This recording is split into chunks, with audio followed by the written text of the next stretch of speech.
For today's craft, you're going to need a teacup with optional saucer, soy wax, candle wicks, a double boiler of some sort. Today we're using a crock pot, something to hold the wick steady as it dries, shea oil, and soap-safe scent oils.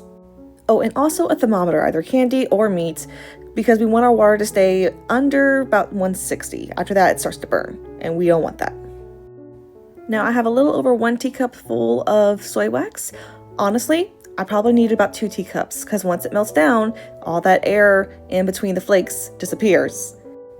And we set that into the wax is not heavy enough. I had filled this about halfway with water. That is too much. Learn from my mistakes, people. Anyways, we set our soy wax melting with occasional stirring just to kind of help it melt a little faster and more even so you don't have big clumps.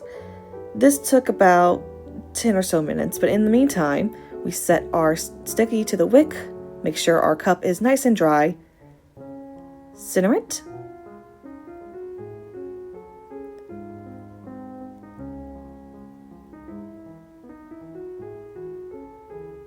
and then use our wick steadying tools. So my kit came with some. You can also just use skewers or popsicle sticks. While our wax is still melting, we're going to go ahead and add some fragrance scents. For this particular candle, I am using vanilla, cinnamon, and sandalwood to kind of give a warm oven, fresh baked cookies vibe. And like I tell my littles when they're messing with glue, just a dot, not a lot. A little bit goes a long way, so I'm doing maybe about 3 drops each, depending on how strong each scent is. After that, we're going to go ahead and put in our shea oil. Now, I did about just a little bit to cover the bottom of the cup. I could have done more. I could have done less. It's up to you and how much of the lotion factor you want to keep.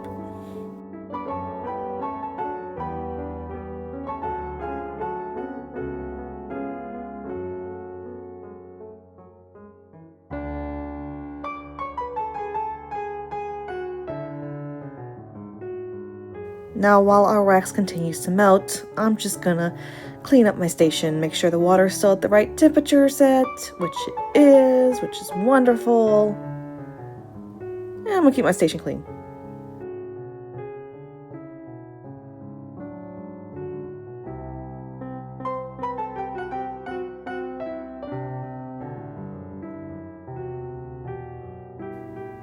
And now, we wait.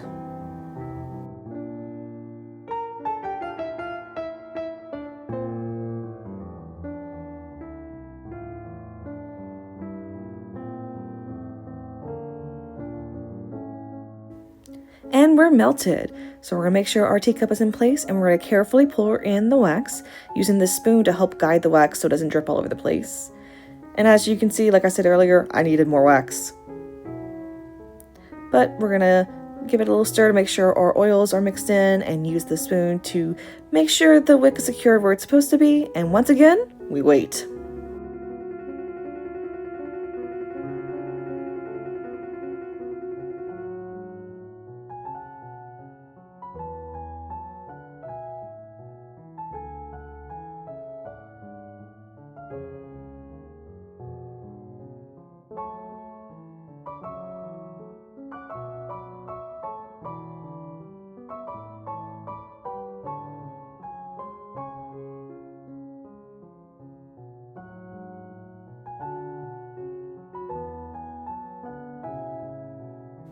So about an hour later, we finally have our teacup candle. Our wick is nice and straight. Our wax is solid. We clean up any strays, and then we trim our wick. Mine's a little too long, we just do 1/4 of an inch, but hey, we did it. We have our teacup candle, ready for whatever tea party you're hosting. We can't drink from it yet, but once we burn our candle and use up all the wax, we can clean it out and use it. Now, since we have made a lotion candle, we've got to let it burn down some until the wax is liquefied. We blow it out for safety reasons. You can tell I was terrified, but once it's on, it's nice and warm and goes perfectly into the skin. With a little slight wax coating to hold it in until it dries.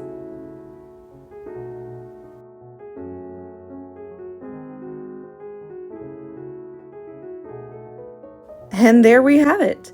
Check out the other candles we made at our own program here at the library.